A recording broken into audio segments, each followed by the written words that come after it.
In Michigan, we're soon approaching winter, which means we're going to have a lot of snow and moisture. A lot of people that feed feral cats, the last thing they want is to waste their money just having it out there in the open in bowls. It will just be ruined in just minutes. So this is something I came up with years ago. This is about $5 at your department store. I wanted to make sure that the food was not going wasted. So this is just a plastic toter that look like this on the side. You can do larger, taller. I've got one that's darker. It's a dark gray. And what I did was I wanted to leave a little lip around here, and you can see that's just about a couple inches. Then I did with a marker, just lined out how big I wanted to go for the piece to be cut out. And then I used the Dremel, and then in just about 3 minutes, just started cutting this out. You can put the dry food in here without any bowls. You can get these at dollar stores for $1 if you want to put the dry food back in here. It keeps it great in rain, snow, sleet, anything. This really does save your food from getting ruined. The other option too, people ask me a lot, how am I going to keep the water from freezing? I will tell you, feral cats are super smart. They will adjust to your schedule, so they know that the water is going to freeze in a short amount of time. I do recommend like plastic bowls that are flexible. You can pop out the ice if you change them out every single day. Darker bowls are going to absorb the sunlight, so they will not freeze quite as frequently. Thicker bowls are going to be the same thing. They're not going to freeze as frequently.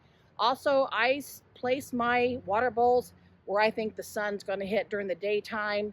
So very seldom it's got to be like a polar vortex where they will freeze even with the sunlight.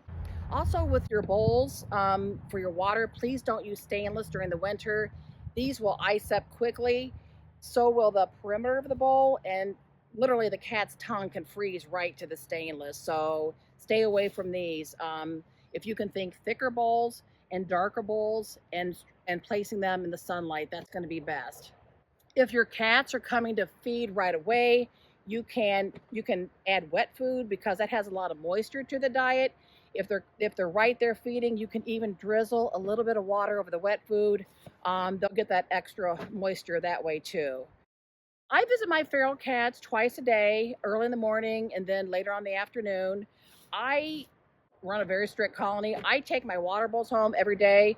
They're all bleached out and then they're brought back the next day. I always tell people, whatever you put in your colony is what you're going to get out of it. So this helps prevent, if you have anybody with upper respiratory. I can tell you in 19 years, I've only had 5 cats probably with any kind of issue. Most of them were poking their eyes on a limb or something, a twig, but I seldom have that as a problem. So I do recommend keeping your water bowls clean. Don't leave them out there.